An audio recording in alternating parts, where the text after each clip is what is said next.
Hi, this is Dr. Fox. Let's talk about the inferior vena cava and its tributaries. In this video, we'll discuss the position and major tributaries of the inferior vena cava.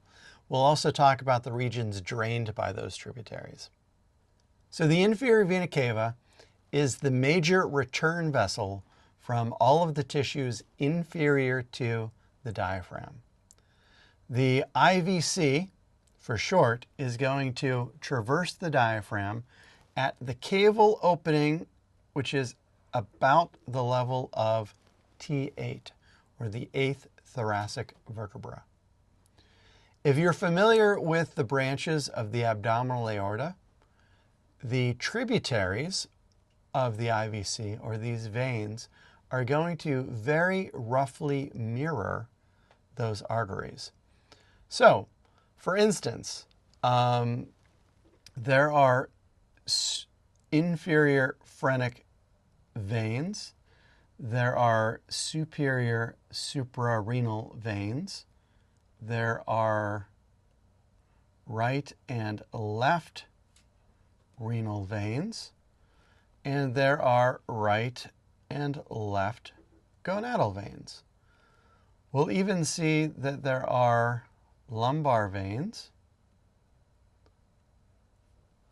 And the IVC is formed by the union of common iliac veins, just like the aorta bifurcates into the common iliac arteries. Now, you may notice that there are some veins that are conspicuously absent if you solely based your understanding of the veins on the arteries. So, for instance, there is no celiac, there is no superior mesenteric vein going into the IVC, there's no inferior mesenteric vein going into the IVC. Where are these things going? Well, let's not forget about the hepatic portal system.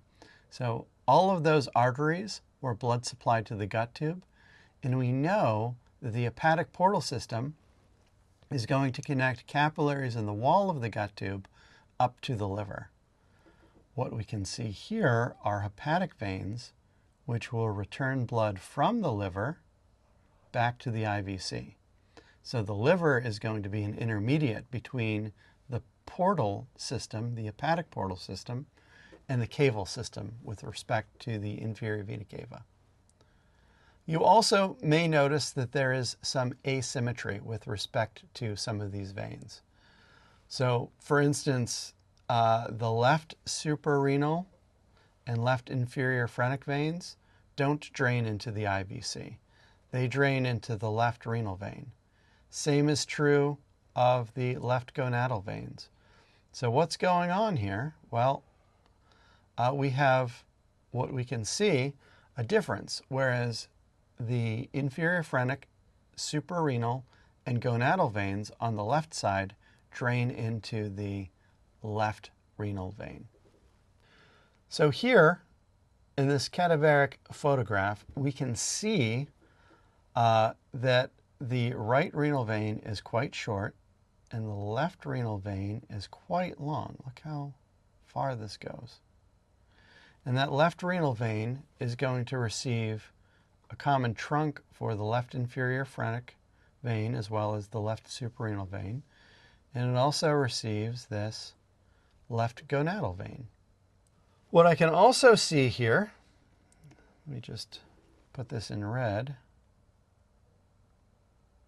is the SMA, superior mesenteric artery. That superior mesenteric artery goes over the left renal vein.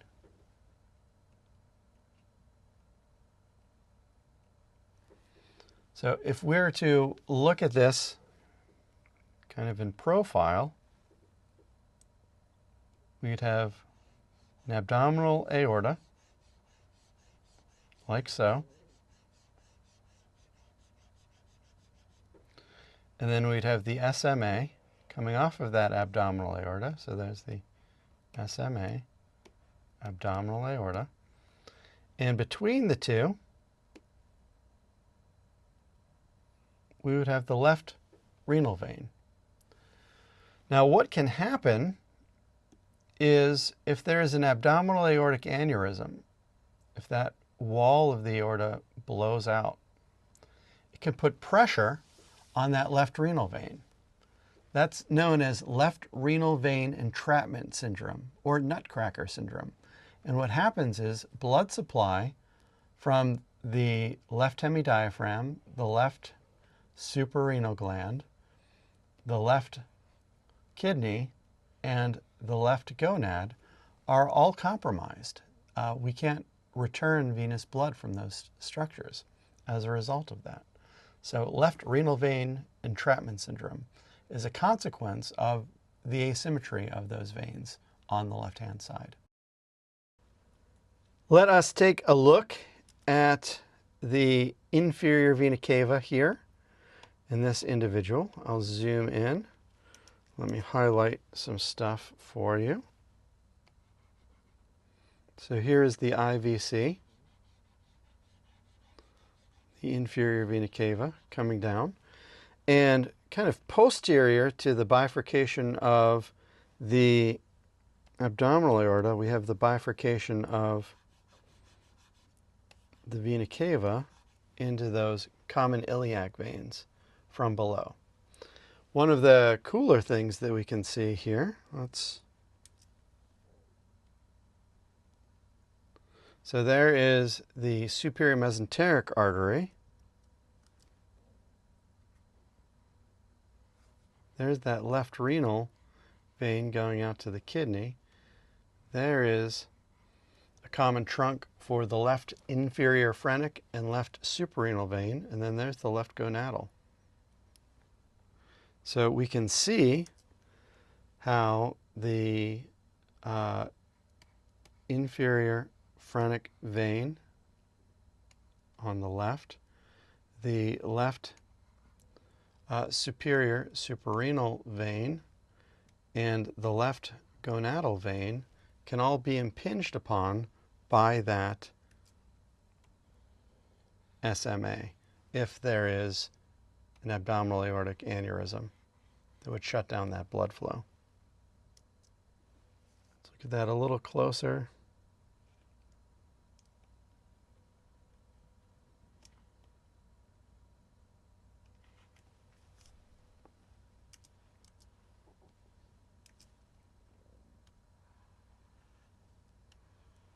So there's the SMA coming down. There's the aorta.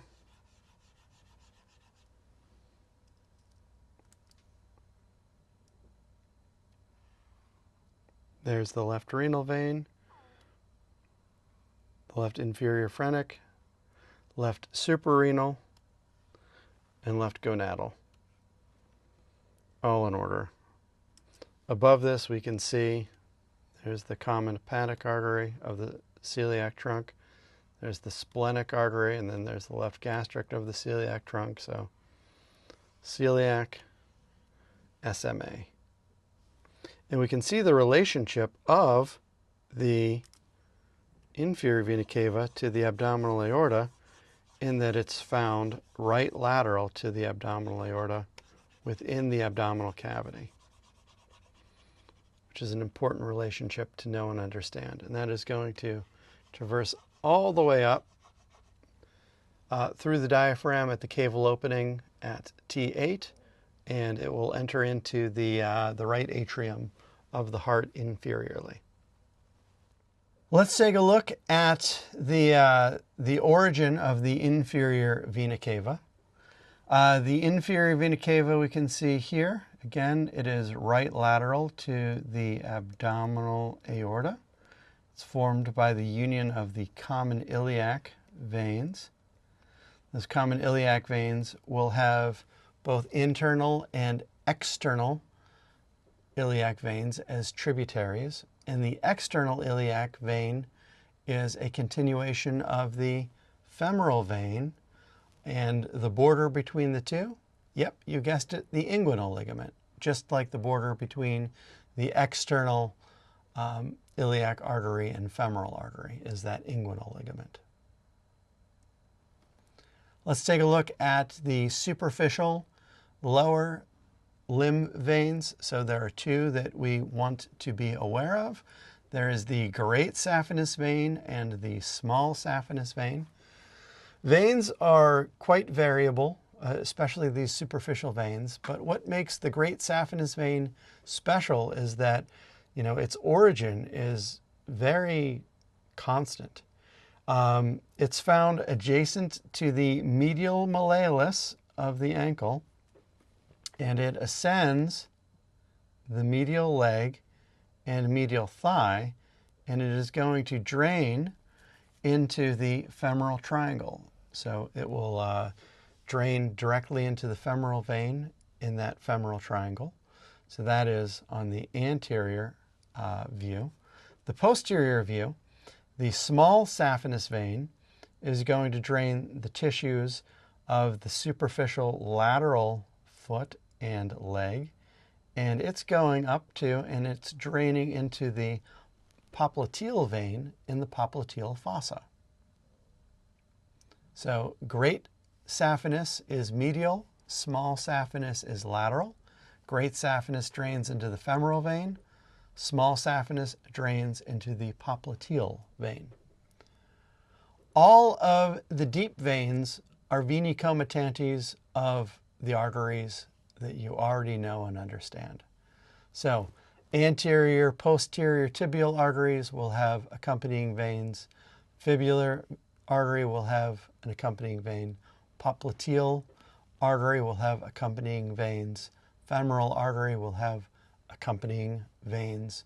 Deep femoral will have accompanying veins, and so on and so forth. So we've talked about the position and major tributaries of the inferior vena cava, as well as the regions drained by inferior vena caval tributaries. Thank you so much for your time, and take care.